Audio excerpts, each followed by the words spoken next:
നമസ്കാരം. 4 വയസ്സുകാരിയെ അമ്മ പുഴയിലെറിഞ്ഞു കൊന്ന കേസിൽ വിശദാന്വേഷണത്തിന് പോലീസ്. കേസിൽ പ്രതിയായ അമ്മയെയും പിതൃ സഹോദരനെയും ഇന്ന് ഒരുമിച്ചിരുത്തി ചോദ്യം ചെയ്യും. കൊലപ്പെടുത്തും മുൻപ് കഴിഞ്ഞ 1 വർഷമായി പിതാവിന്റെ സഹോദരൻ കുട്ടിയെ ലൈംഗികമായി പീഡിപ്പിച്ചിരുന്നുവെന്നാണ് കണ്ടെത്തിയിരിക്കുന്നത്.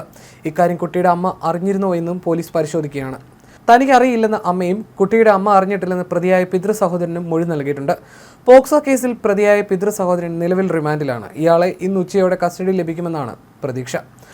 കേസിൽ അന്വേഷണം തുടരുകയാണ്. ഭർത്തൃ വീട്ടിലെ ഒറ്റപ്പെടലിനെ തുടർന്നാണ് മകളെ പുഴയിലെറിഞ്ഞ് കൊലപ്പെടുത്തിയതെന്നാണ് യുവതി മൊഴി നൽകിയത്.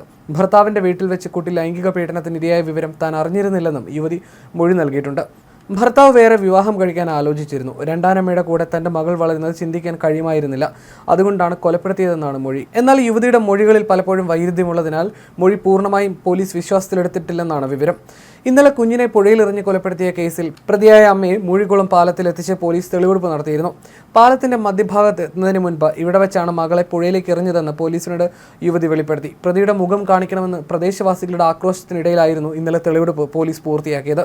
കുഞ്ഞിനെ എറിഞ്ഞ സ്ഥലവും എറിഞ്ഞ രീതിയും യുവതി പോലീസിനോട് വിശദീകരിച്ചു. ജനരോഷം കണക്കിലെടുത്ത് കനത്ത സുരക്ഷയിലാണ് പോലീസ് തെളിവെടുപ്പ് നടത്തിയത്. നിരവധി പേർ പ്രതിയെ കാണാനായി സ്ഥലത്തെത്തിയിരുന്നു. പ്രതിയുടെ മുഖം മറച്ചതിനെതിരെ അടക്കം വൈകാരികമായ രീതിയിൽ നാട്ടുകാർ രോഷമറിയിച്ചു. ഇതിന്റെ പശ്ചാത്തലത്തിൽ പാലത്തിലെ തെളിവെടുപ്പ് പൂർത്തിയാക്കി പ്രതിയുമായി പോലീസ് പെട്ടെന്ന് തന്നെ സ്ഥലത്തു നിന്ന് മടങ്ങിയായിരുന്നു. 10 മിനിറ്റ് മാത്രമാണ് തെളിവെടുപ്പിന് വേണ്ടി വന്നത്. കുട്ടിക്ക് വേണ്ടിയുള്ള രക്ഷാപ്രവർത്തനത്തിൽ പങ്കാളികളായ നാട്ടുകാർ അടക്കം 100ഓളം പേരായിരുന്നു പ്രദേശത്ത് ഇന്നലെ തടിച്ചുകൂടിയത്. കുട്ടിയെ കൊലപ്പെടുത്തുന്നതിന് തൊട്ട് മുൻപ് കൂട്ടിക്കൊണ്ടുപോയ അംഗൻവാടി, ആലുവ, മണപ്പുറം എന്നിവിടങ്ങളിൽ എത്തിച്ചും പ്രതിയുമായി പോലീസ് തെളിവെടുപ്പ് നടത്തി. ഇവിടെയും കനത്ത സുരക്ഷ പോലീസ് ഏർപ്പെടുത്തിയിരുന്നു. അതേസമയം പ്രതിയായ അമ്മയ്ക്ക് മാനസിക പ്രശ്നങ്ങളില്ലെന്നും പോലീസ് കണ്ടെത്തിയിട്ടുണ്ട്. മകൾ പീഡനത്തിനിരയായി തനിക്ക് അറിയില്ലായിരുന്നുവെന്നും പ്രതി പോലീസിന് മൊഴി നൽകിയിട്ടുണ്ട്. ഭർത്താവിന്റെ സഹോദരൻ കുട്ടിയെ പീഡിപ്പിച്ച കാര്യം പോലീസുകാർ പറഞ്ഞപ്പോഴാണ് അമ്മ അറിയുന്നതെന്നും അന്വേഷണ ഉദ്യോഗസ്ഥർ പറയുന്നു. 1 വർഷത്തിലേറെയായി പ്രതി കുട്ടിയെ പീഡിപ്പിക്കുകയായിരുന്നുവെന്നാണ് പോലീസ് പറയുന്നത്. അങ്ങനെയാണെങ്കിൽ ഇത്രയും കാലം ഇത് അമ്മ അറിഞ്ഞില്ല എന്നത് പോലീസിന് വിശ്വസിക്കാൻ കഴിയുന്നില്ല. ഇതിനെ തുടർന്നാണ് പോലീസ് ഇരുവരെയും ഒരുമിച്ചെത്തി ചോദ്യം ചെയ്യാൻ നീക്കം നടത്തുന്നത്. മക്കളെ പോലും തന്നിൽ നിന്ന് അകറ്റി നിർത്തിയത് തനിക്ക് വലിയ മാനസിക സമ്മർദ്ദമുണ്ടാക്കിയെന്ന് യുവതി പോലീസിനോട് പറഞ്ഞതായും വിവരമുണ്ട്. ഭർത്താവും വീട്ടുകാരും ചേർന്ന് തന്നെ ഒറ്റപ്പെടുത്തി. കുട്ടികളും തന്നെ ഒഴിവാക്കാൻ ശ്രമിച്ചു. അതിൽ താൻ കടുത്ത വിഷമത്തിലായിരുന്നുവെന്നും അതിന്റെ പ്രതികാരമായാണ് പുഴയിൽ എറിഞ്ഞു കൊന്നതെന്നും അമ്മയുടെ മൊഴിയിൽ പറയുന്നു. കുട്ടിയെ ഇല്ലാതാക്കിയാൽ ഭർത്തൃ വീട്ടുകാരുടെ വിഷമം കാണാൻ കഴിയും എന്നതായിരുന്നു കൊലപാതകം നടത്താൻ കാരണമെന്നും അമ്മയുടെ മൊഴിയിൽ പറയുന്നുണ്ട്. ഭർത്താവിന്റെ വീട്ടിൽ നിന്ന് മോശം അനുഭവം നേരിട്ടിരുന്നതായും പ്രതി ചോദ്യം ചെയ്യലിനിടെ വെളിപ്പെടുത്തി. എന്നാൽ അമ്മയുടെ മൊഴി പോലീസ് പൂർണ്ണമായും വിശ്വാസത്തിലെടുത്തിട്ടില്ല.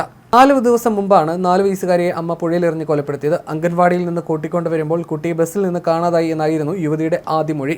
വിശദമായ ചോദ്യം ചെയ്യലാണ് പുഴയിലെറിഞ്ഞ് കൊന്നുവെന്ന് കുറ്റസമ്മതം നടത്തിയത്. തുടർന്ന് പോലീസ് അറസ്റ്റ് രേഖപ്പെടുത്തുകയായിരുന്നു. കേസിൽ അന്വേഷണം തുടരുകയാണ്. ഭർത്തൃ വീട്ടിലെ ഒറ്റപ്പെടലിനെ തുടർന്നാണ് മകളെ പുഴയിലെറിഞ്ഞ് കൊലപ്പെടുത്തിയതെന്നാണ് യുവതി മൊഴി നൽകിയത്. ഭർത്താവിന്റെ വീട്ടിൽ വെച്ച് കുട്ടി ലൈംഗിക പീഡനത്തിന് ഇരയായ വിവരം താൻ അറിഞ്ഞിരുന്നില്ലെന്നും യുവതി മൊഴി നൽകിയിട്ടുണ്ട്.